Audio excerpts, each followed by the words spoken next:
Sudah, Kak. Oke, ya baik, mari kita mulai ya. Jadi kita akan belajar tentang reaksi-reaksi alkohol, eter, epoksida, dan juga sel-sel yang mengandung sulfur. Oke, nah alkohol sama eter ini dia itu harus diaktifasi sebelum dia mengalami substitusi atau reaksi eliminasi. Dan untuk membuat si OH ini bisa menjadi living group yang baik, jadi kita harus mengaktifasi tadi ya. Gimana cara kita aktifasinya? Kita bisa aktifasi dengan asam atau basa, terus kemudian kita bisa mensubstitusi si OH ini yang udah teraktivasi dengan suatu nukleofil yang kelemahan kebasaannya tuh lemah. Contohnya, misalnya kita punya alkohol primer ya, propanol, satu propanol ditambah HI, terus dipanasin. Nanti I-nya masuk, terus OH-nya lepas. Terus kalau misalnya secondary alkohol, misalnya kita punya satu sikloheksanol, terus habis itu dia bereaksi dengan ABR, nanti hidrogen ini memprotonasi OH-nya, kemudian nanti bisa lepas ya H2O-nya, dan BR-nya masuk. Alkohol tersier juga sama. Jadi di sini kita lihat pattern-nya ya. Alkohol primer dan juga sekunder, dia masih memerlukan panas atau perlu katalis atau sejumlah energi untuk mencapai keadaan ininya ya, keadaan transisinya. Sedangkan kalau misalnya di alkohol tersier, dia tidak perlu nih tambahan panas, jadi langsung aja. Kita punya alkohol tersier, tambah HCl, hidrogennya masuk, nanti H2O-nya lepas, dan Cl-nya masuk. Gitu. Jadi suatu halogen tersier ya. Nah, di sini bisa kita lihat ya. Kalau misalnya reaksi-reaksi yang ini ya, reaksi-reaksi alkohol yang sekunder dan juga tersier, dia mengalami reaksi SN1 dengan hidrogen halida. Jadi mekanismenya seperti mekanisme SN1. Pertama, tapi kalau misalnya SN1 kan berarti melibatkan suatu pembentukan karbokation ya. Nah, kalau misalnya kita punya suatu reagen terbutuh alkohol misalnya, kita perlu aktivasi dulu nih OH-nya dengan penambahan asam dari HBr-nya. Jadi hidrogennya akan memprotonasi OH di sini untuk penggambaran panah. Reaksinya adalah dari elektron, dari nukleofil ke elektrofil, jadi yang kaya elektron ke yang miskin elektron. Jadi diambil, terus kemudian ikatan HBr-nya putus dan terbentuk suatu senyawa OH2+. Nah, OH2+ ini adalah suatu living group yang baik ya teman-teman. Jika dibandingkan dengan OH yang dia merupakan basa gitu kan. Nah, ketika OH2+ ini sudah ya udah ada di senyawanya, dia bisa mengalami pemutusan ikatan antara karbon dengan oksigennya. Akhirnya terbentuk suatu karbokation, dan karbokation ini akan bisa diserang oleh Br-. Br- nanti masuk gitu. Nah, reaksinya ini sebenarnya adalah suatu kompetisi antara eliminasi dan juga substitusi ya, teman-teman. Jadi, dia bisa muncul keduanya, antara dia bisa menjadi kemasukan Br, ataukah dia cenderung mengalami eliminasi. Gitu. Jadi, kalau eliminasi ya berarti akan Br-nya akan mendeprotonasi salah satu hidrogen di karbon di sebelahnya. Gitu. Nah, sedangkan untuk alkohol-alkohol yang primer, dia reaksinya adalah reaksi SN2. Jadi, reaksinya ini melibatkan penyerahan nukleofilnya ya di karbon yang berikatan dengan OH2+ ini. Lagi-lagi OH-nya kita harus deaktivasi dulu dengan penambahan H+ ya. Baru nanti dia bisa menjadi living group yang baik. Jadi Br-nya masuk, nanti ikatan CO-nya ini lepas dan terbentuk CH3CH2Br tambah H2O. Gitu. Nah, sekarang kita bahas tentang katalis-katalisnya ya. Katalisnya adalah bisa macam-macam. Yang pertama kita bahas dulu ya ZnCl2.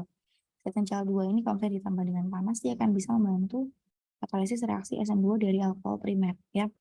Kita punya alkohol primer, tambah HCl, tambah ZnCl2 dan dipanasin, ini Cl-nya masuk dengan gampang. Gitu. Jadi gimana mekanismenya? Jadi pertama adalah OH ini dideaktivasi oleh Zn2+ ya. Jadi dia deaktivasi terbentuk ZnOH+, dan dia adalah living group yang baik. Kemudian Cl- bisa masuk, nanti akan mensubstitusi si ZnOH+ kompleks ini. Jadi CH3, CH2, CH2Cl ditambah Zn2+ dan OH-.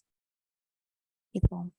Nah, oke, sekarang setelah kita bahas yang SN2 untuk alkohol yang primer, kita bahas yang untuk reaksi SN1 untuk alkohol sekunder dan juga tersier. Lagi-lagi, bila kita melibatkan pembentukan karbokation, maka akan terjadi kemungkinan pembentukan suatu rearrangement produk gitu kan. Jadi dia akan terjadi rearrangement 1,2 hydrate shift atau 1,2 methyl shift ya. Nah, ini dia contohnya. Jadi misalnya kita punya suatu alkohol sekunder, dan tapi dia di sebelahnya kebetulan ada metil. Pertama kita ada aktivasi dulu OH-nya pakai HBr, hidrogennya masuk, kemudian terbentuk suatu kompleks OH2+, dan nanti OH2+ ini bisa mengalami pembentukan karbokation ya. Pertama karbokation sekunder. Kalau misalnya dia karbokation sekunder, Br- masuk, nanti yang terbentuk adalah halida yang sekunder. Jadi kalau misalnya terjadi 1,2 hydrate shift ya, jadi 1,2 hydrate jadi pindah ya, karbokationnya jadi pindah ke sini, maka yang terjadi adalah Br- yang masuk ke karbokation yang tersier gitu. Jadi bisa kita prediksikan ya, kira-kira produk mayornya yang mana? Yang ini ya, yang terbentuk karbokation yang tersier. Karena sekali lagi, produk mayor itu terbentuk kalau misalnya kita punya suatu spesies yang lebih rendah tingkatan energinya di diagram koordinat reaksi. Tuh. Terus, oke. Nah, sekarang ya kita lihat ya, kita bandingkan antara kita punya suatu alkil halida, alkohol, dan juga amina. Bisa kita lihat di sini pKa-nya ya, pKa untuk masing-masing living group-nya ya. Jadi kalau living group-nya udah mengalami protonasi ya. Kita lihat living group-nya kalau misalnya dia mengalami protonasi antara HF, H2O, dan NH3. Di ketiganya ini memiliki nilai pKa yang beda banget ya. Kalau misalnya HF ini pKa-nya kecil, H2O juga, H2O setengahnya lah, maksudnya 5 kali lipatnya. Tapi NH3 ini bisa 10 kali lipatnya gitu. Dan kita amati di sini ya. Kita tahu bahwa OH ini masih mungkin terjadi uh, lepas gitu kalau misalnya dia mengandung K2O. Sedangkan kalau misalnya NH2 dia nggak bisa nih sebagai suatu living group gitu. Kita lihat dari pKa suatu ininya ya, asam asam living groupnya gitu. Jadi living group udah terprotonasi. Jadi dia suatu living group yang lemah teman-teman ya gitu. Nah, maka dari itu juga kalau misalnya kita bandingkan si alkohol dengan NH2, sebenarnya alkohol ini cenderung akan lebih reaktif gitu. Kalau misalnya kita tambah suatu asam, dia bisa jadi living group H2O. Tapi kalau misalnya NH2 kita tambahin suatu asam, dia nggak bakal jadi tuh living group NH3, nggak bakal. Karena yang terjadi adalah misalnya kita tambahkan suatu basa, ya akan mengabstraksi hidrogen dari si aminanya ini. Jadi terbentuk lagi suatu etanamina kayak ini. Gitu. Kalau misalnya yang OH kita tambahin H plus bisa menjadi living group, tapi kalau NH2 kita tambahin H plus nggak bisa, dia bakal balik lagi jadi yang semulanya. Gitu. Jadi kalau kita bandingkan ya antara empat living group. Oke, sekarang ini contoh-contoh lainnya aja ya. Jadi sebenarnya mekanismenya itu sama. Intinya adalah kita mau membuat si alkohol ini ya, si OH ini untuk menjadi living group yang baik. Reagennya bisa macam-macam. Tadi bisa ZnCl2 kan. Terus bisa juga kita kasih asam. Nah, khususnya untuk reaksi-reaksi yang melibatkan alkohol sekunder sama tersier, bisa kita kasih asam gitu aja, terus dia bisa lepas gitu. Ditambahin panas kalau misalnya kita mau reaksikan yang alkohol primer dengan asam. Dan sekarang kita pakai kenalan sama reagen lain. Ada PBr3. PBr3 ini terkenal juga ya. Dengan PBr3 dilarutkan dalam suatu piridin ya. Ini piridin ya teman-teman. Piridin ini adalah suatu pelarut ya. Nah, piridin ini pelarut yang aprotik ya. Dia akan membantu mensolvasi ion ya. Dan dia akan membantu mensolvasi ionnya dengan transaksi hidrogennya. Jadi tidak mengganggu si reaksinya ini. Oke, jadi gimana caranya PBr3 untuk membantu katalisis si reaksi alkohol primer ini? Pertama, O-nya menyerang P ya. Kemudian P dan Br ini katanya putus. Dan terbentuk suatu OPBr2 plus. Ada hidrogen juga. Hidrogennya diabstraksi oleh piridin. Nanti terbentuk suatu bromofosfat kayak ini ya, OPBr2. Nanti OPBr2 ini adalah suatu living group yang baik. Jadi nanti bisa diserang oleh Br-. Nah, lepas baru terbentuk etil bromida. Tuh. Oke. Selain itu juga kita bisa diaktifasi ya dengan si OH dengan si SOCl2 ya, si thionyl klorida. Gimana caranya? Sama juga nanti O-nya menyerang sulfur, kemudian S dan Cl-nya ikatannya lepas ya, Cl-nya lepas, terbentuk OH SOCl. Nah, OH SOCl ini bisa dihidrogennya diabstraksi oleh piridin, piridin ini pelarut ya. Kemudian nanti Cl-nya akan menyerang karbonnya dan lepas SO2Cl. Nah, chlorosulfate group ini adalah living group yang baik ya. Jadi terbentuk suatu CH3Cl gitu. Oke. Nah, sebenarnya selain SOCl2, ada golongan-golongan lagi sulfonat ya yang lain. Misalnya ada sulfonil klorida nih direaksikan dengan ROH nanti terbentuk OR atau ester sulfonat. Dan ester sulfonat ini merupakan suatu gugus yang bisa mengaktifasi si OH-nya ini gitu. Ada banyak ya turunannya, ada paratoluene sulfonil klorida, ada metan sulfonil klorida, ada trifluorometan sulfonil klorida gitu. Mekanismenya sama aja semuanya ya. Dan tujuannya adalah untuk mengaktifasi si alkoholnya. Nah, kalau misalnya kita udah punya suatu alkohol yang udah teraktivasi oleh sulfonat, maka mekanisme dengan nukleofilnya itu adalah mekanisme reaksi SN2 ya. SN2 nanti mekanismenya. Jadi udah tergabung dengan sulfonat, jadi terbentuk ester sulfonat kayak ini, ditambahkan oleh C3S, nanti C3S-nya menyerang karbonnya, C dan O-nya katanya putus. Nih, pelarutnya adalah DMSO. Dan terbentuk SCH3, ini S-nya masuk ya di sini.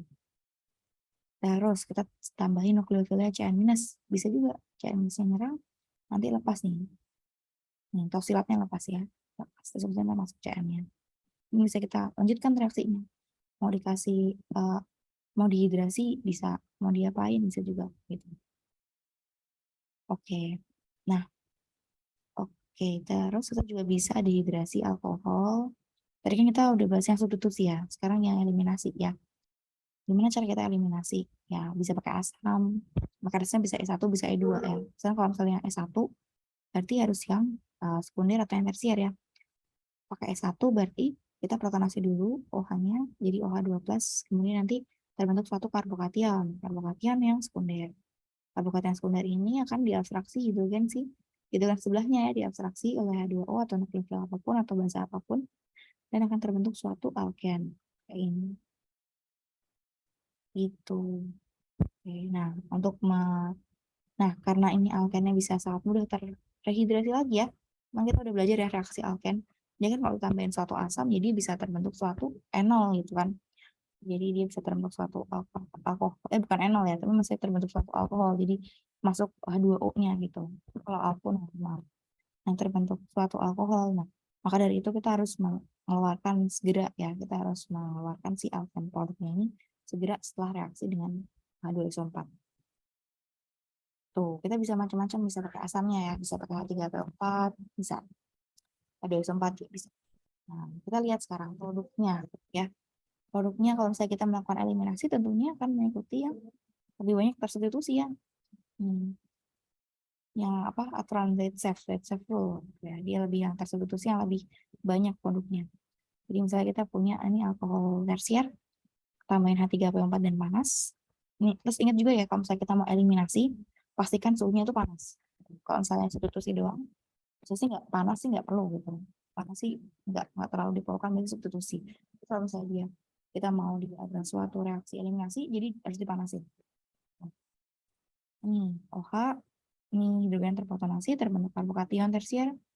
Lalu nanti hidrogen yang diabstraksi kan bisa yang di kanan, bisa yang di kiri ini kan. Nah ini kita lihat ya, maya produknya adalah yang paling banyak substituen si alkenanya. Nah, kalau misalnya yang ini, dia lebih sedikit kan substituen alkenanya. Jadi dia minor, 16% doang. Hal yang sama juga di molekul ini ya, kita punya suatu sikloheksana ya, terus habis itu dia ada metil dan juga OH, terprotonasi nanti produk mayornya adalah yang ini, yang lebih banyak tersubstituen ini ya, lebih banyak ada substituennya si alkenanya dibandingkan yang dia sama hidrogen 2 kayak ini. Kenapa? Lagi-lagi kita lihat dari diagram koordinat reaksinya. Energi dari si alken yang lebih banyak tersubstitusi kayak gini, itu akan lebih rendah dibandingkan yang lebih sedikit tersubstitusi. Ini ya, paham ya maksudku lebih banyak tersubstitusi sama yang lebih sedikit tersubstitusi. Lihat ya yang di sini, dia kan punya 2 buah CH3 sama CH dan R. Sedangkan kalau yang ini, dia punya 2 buah hidrogen dan hanya 1 buah CH dan R gitu. Itu. Oke. Nah, ini adalah suatu kekuatan aktif ya untuk dehidrasi. Dimana kalau kita punya alkohol tersier tuh dia lebih mudah untuk terdehidrasi ya. Lagi-lagi kalau kita melakukan dehidrasi, kita juga perhatikan adanya kemungkinan rearrangement. Kayak tadi ya, metal shift bisa terjadi ya metal shift. dan terbentuk suatu, makanya produk mayornya adalah ini 2,3 dimetil 2 butena. Kemudian disusul oleh 2,3 dimetil 1 butena. Lalu yang paling sedikit adalah 3,3 dimetil 1 butena. Yang ini. Gitu. Oke. Terus juga rearrangement juga bisa melibatkan ring expansion ya. Jadi pembukaan cincin. Jadi makin gede cincinnya. Kalau misalnya kita punya siklus tanah kayak gini, tambah H2SO4, udah deh. Dia bakal terbuka jadi cincin 5. Terbentuk suatu karbokation tersier. Dan dia bisa kita lakukan eliminasi dari suatu alken.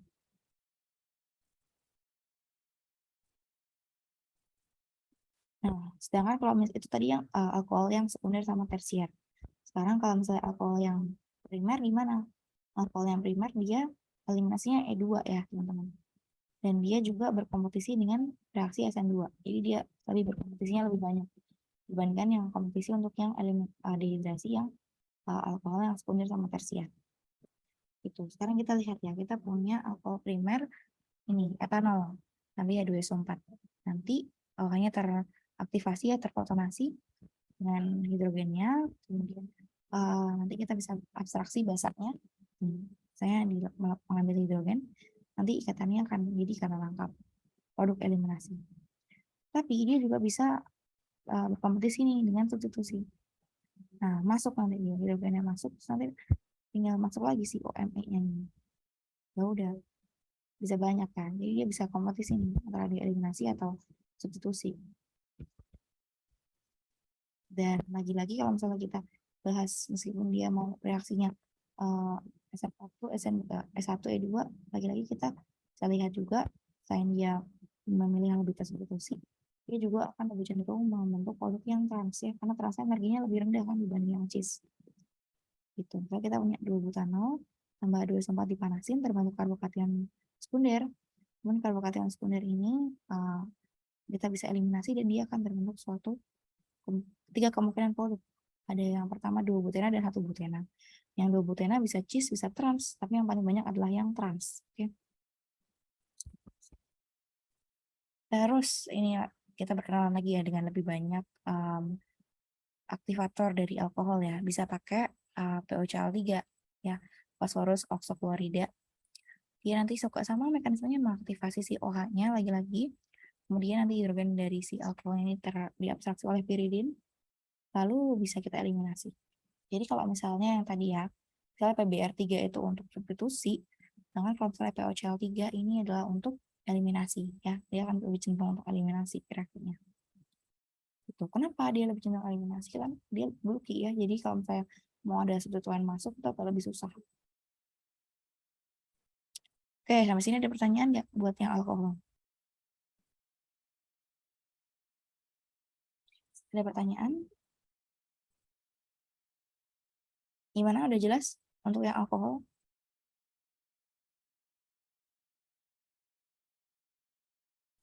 Udah jelas belum? Kalau udah jelas boleh kasih reactionnya.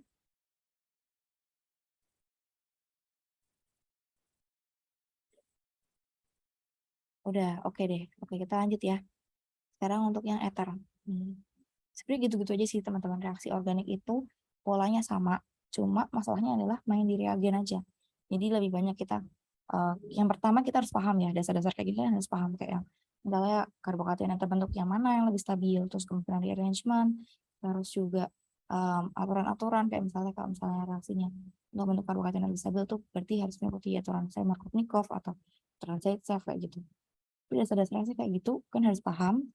Terus juga nanti kalau misalnya kalian udah mau yang lebih advance lagi, kalian hafalin reagen-reagennya. Karena pasti biasanya reaksinya juga kurang lebih seperti itu. Jadi prinsipnya apa, terus kemudian reagennya baru macam-macam gitu. Tadi misalnya sampai OCl3 untuk dehidrasi. Bisa juga kita kasih asam dengan panas doang kayak gitu. Nanti kalian berkenalan sama lebih banyak lagi reagen ya. Ada di textbook semuanya tuh ada reagen-reagennya. Oke, sekarang kalau misalnya kita bahas tentang ether ya. Ether.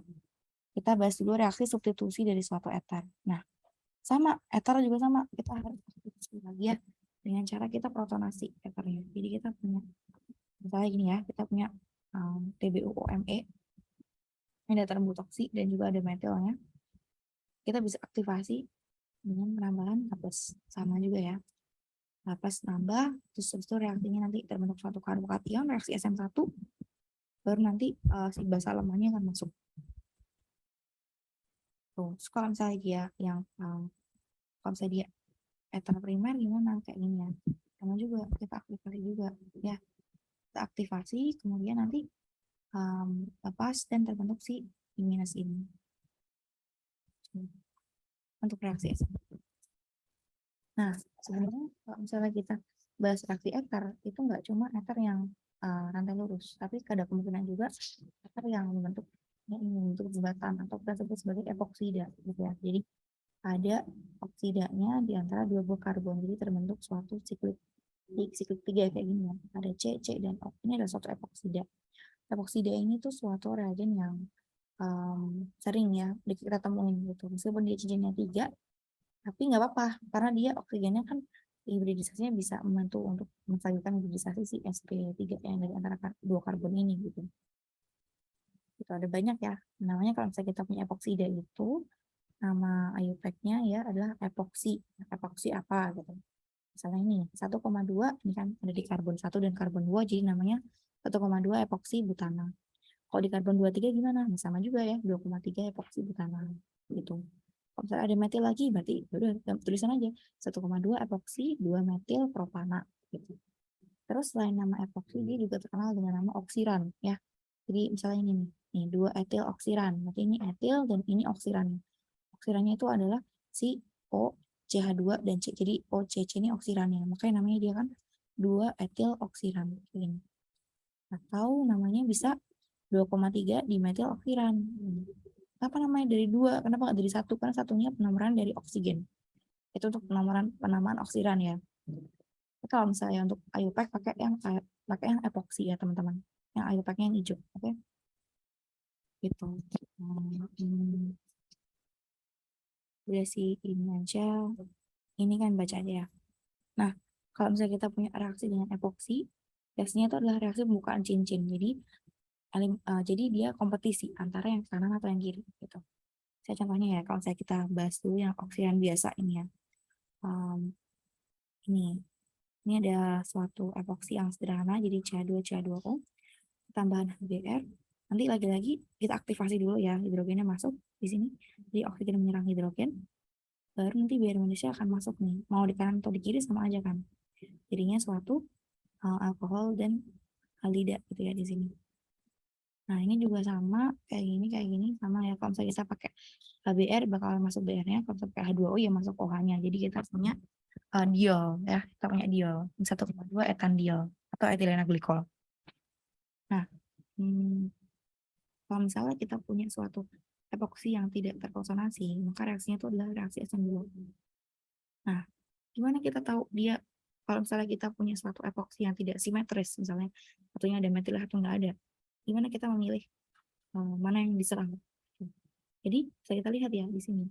Kalau misalnya yang lebih banyak substituennya, itu biasanya adalah situs penyerangan untuk yang pada kondisi asam. Tapi kalau misalnya yang lebih sedikit substituennya, itu ada situs penyerangan untuk kondisi basa.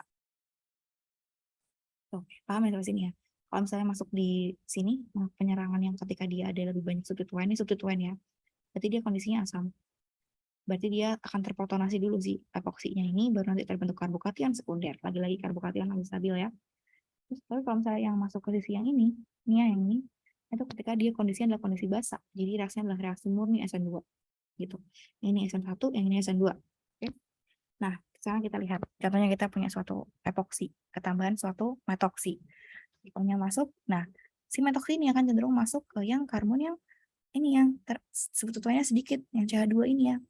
Masuk ke sini. Baru nanti terbentuk O- dan bisa di work up pakai CH3OH atau H+, baru jadi alkoholnya alkohol yang sekunder gitu. Tapi metoksinya ini masuk ke yang karbon yang pertama, bukan karbon yang kedua. Oke, teman-teman. Oke. Nah, kita lihat di sini. Karena kalau misalnya dia terprotonasi, kalau dia terprotonasi, maka yang terjadi adalah CH3OH-nya akan masuk ke yang terbentuk suatu karbokation yang ini karbokation yang sekunder ya. Jadi dia akan masuk ke sini. Nih, terprotonasi, nanti dilepas si katanya baru masuk CH3OH-nya. Jadi mayor produknya adalah yang ini yang sekunder. Dan kalau misalnya yang dia terprotonasi tapi CH3OH-nya masuk ke yang karbon yang pertama, ya dia jadi minor produk gitu. Jadi produk minor. Oke? Paham ya seperti ini? Oke, gitu. Epoksi ini adalah reagen yang berguna banget ya untuk sintesis. Nih, bisa banyak ya. Misalnya kita pakai ini ya, kita punya suatu uh, propuna gitu. Propunil namanya. Jadi kan dia C minus ya, C3, C2 minus. Nah, ini suatu nukleofil. Nukleofil ini bisa masuk di mana? Bisa masuk di sini, bisa masuk di sini kan. Nah, kita lihat dia bisa masuk di yang karbon yang lebih sepi ini ya, lebih sepi di sini. Masuk di sini. Baru nanti kombinasinya lepas dan kombinasinya di work up pakai asam. Ini namanya work up ya teman-teman. Jadi untuk menstabilkan muatannya aja. Jadi di work up itu bisa pakai asam. Biasanya sih asam sih. Asam H2O gitu. Tergantung reaksinya. Atau ini bisa kita reaksikan dengan Cl minus. Kita punya epoksi, reaksikan dengan Cl minus. Oke, reaksinya kayak gini. Nah, kemudian kita perlu lihat juga ya bahwa reaksi substitusi dengan epoksi ini adalah reaksi yang nanti geometrinya itu jadinya anti. Jadi nanti terbentuknya kayak gini nih. Jadi yang satunya di depan, nanti di belakang. Jadi kita bayangkan epoksi ini dia bidang datar, kemudian diserang dari bawah. Nah, dia diserang dari bawah, maka O minus yang terbentuknya itu akan ke depan gitu. Kebayang nggak? Jadi kita lihat di sini ya. Jadi O minusnya kan di sini kan ke depan bidang datar. Sedangkan CN ini ke belakang bidang datar. Kayak gitu. Nih, jadi dia itu adalah reaksi yang stereospesifik. Kalau kita punya epoksi dan reaksi ya. Tuh. Oke. Nah, terus kalau misalnya lagi ya, kalau misalnya kita punya suatu diena kayak gini. Ini ada siklodiena. Nah, siklodiena ini kalau kita reaksikan dengan suatu basa, dia bisa jadi produk adisi aja, jadi masuk dia-nya masuk di sini, atau dia bisa jadi produk yang rearrangement kayak gini, nah lebih bagus lagi. Jadi produk eliminasi kayak gini. Dan mana ini lebih banyak kan, lebih stabil kan benzen dia ada stabilan resonansi di sini. Gimana mekanismenya untuk membentuk si produk yang terarrangement ini? Jadi pertama lagi-lagi kita lihat dulu ya, masuk, pokoknya masuk, kemudian terbentuk karbohidrat yang sekunder. Lalu karbohidrat yang sekunder ini bisa mengalami ini ya, bisa mengalami rearrangement jadi enon lalu jadi fenol. Gitu. Jadi kalau dia punya ada kesabilan resonansi elektron, dia akan lebih memilih itu. Gitu. Oke, terus sekarang kita bahas ether lainnya. Ini ether yang berguna untuk organik ya. Jadi ada crown ether, ada 12 crown 4, ada 18 crown 6. Nih. Kalau kan punya crown ether nih bagus banget. Ini senyawa favorit pun. Jadi 12 ini menandakan jumlah sudutnya. Itu 2, 3, 4, 5, 6, 7, 8, 9, 10, 11, 12. Jadi jumlah sudutnya itu 12 ini yang dikotakin. Kemudian crown, terus dalam ini jumlah oksigennya. Jadi misalnya ini ada 4 ya, jadi namanya 12 crown 4. Kalau ini sudutnya ada 18. Itu 2, 3, 4, 5, 6, 7, 8, 9, 10, 11, 12, 13, 14, 15, 16, 17, 18. 18, oksigennya 6, jadi 18 crown 6. Kita lihat dia diameter cavity-nya atau diameter lubang ini adalah 2,6 sampai 3,2 angstrom. Misalnya ini 1,2 sampai 1,5 angstrom. Gitu. Nah, crown ether ini dia ether yang terkenal ya, karena dia akan mengkelap suatu logam gitu atau senyawa organik. Misalnya K+ nih.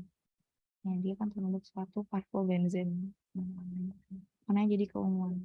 Dan dia kompleks ini tuh soluble di benzen.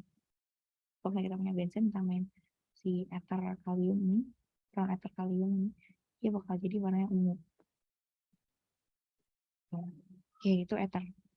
Sekarang kita bahas tentang thiol. Ini masih berapa lagi ya? Coba ya, bentar.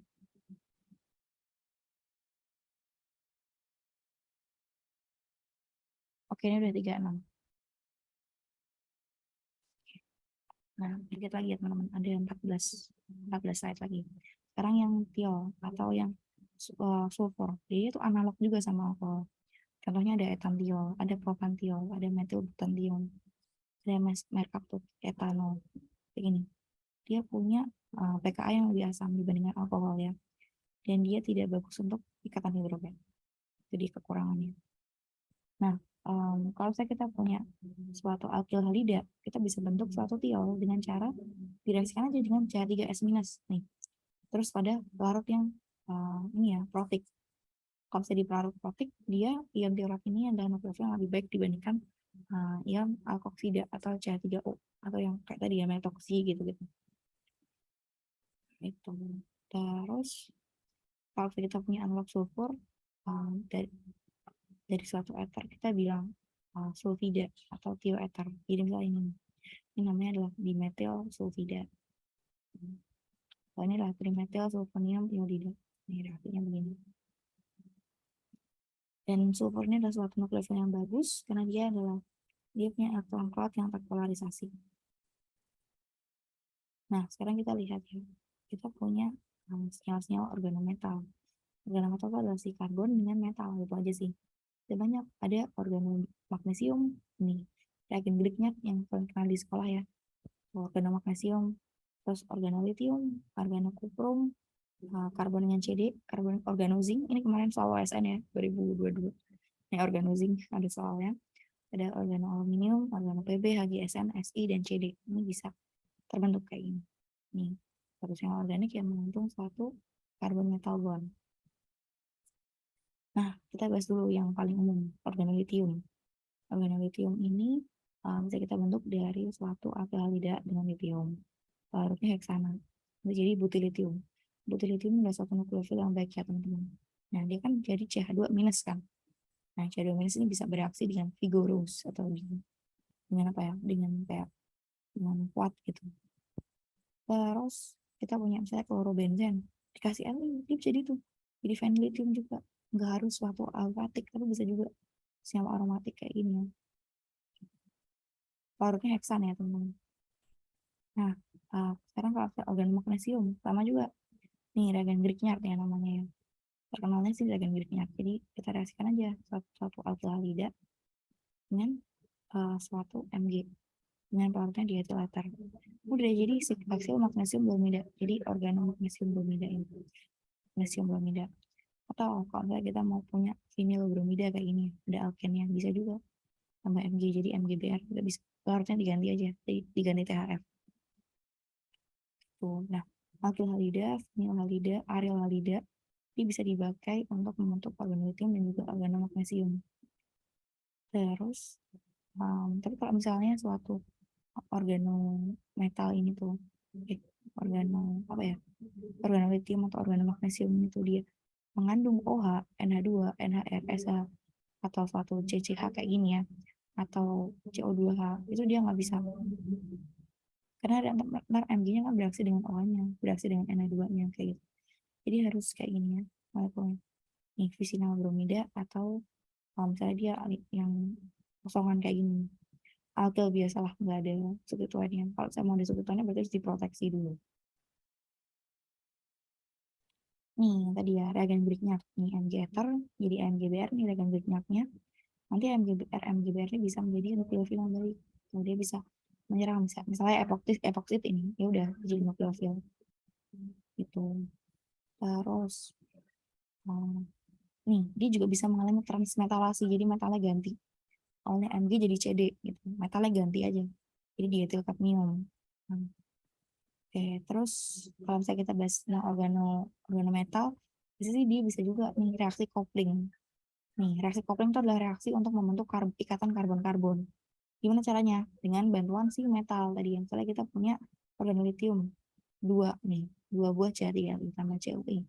Jadi suatu reagen Gilman, nanti reagen Gilman ini bisa kita masukkan ke suatu alken. Masuklah dia ke menggantikan substitusi BR-nya.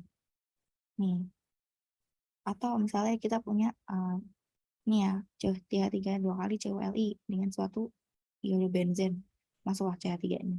Gitu. Nih, atau kayak gini, BR yang termasuk tuh, BR disubstitusi oleh CH3-nya ini kan. Tandain kuning nih yang masuk. Terus, dia juga bisa berupa alken kayak gini, dalam larut ether, menggantikan Cl-nya. Gitu. Ini adalah reaksi coupling. Masih ada banyak lagi. Ini reaksi Heck reaction. Judulnya kocak juga ya. Nah, kita pakai katalisnya PD PPH 3 4 kali dengan suatu ini ya, amina tersier. Nih, dia intinya adalah masukin si alkananya ke sini gitu. Masukin aja. Kopling kan, reaksi kopling. C-nya masuk, Br-nya lepas. Atau nih, reagennya misalnya kita punya OTF kayak ini. Jadi OTF-nya ini jadi living group. Nanti ininya masuk gitu. Jadi produknya ini. Oke. Ini ada reaksi Stille. Ini apa banyak sih reaksinya. Ini pakai MPD. Ini ada Suzuki kopling ini juga sama.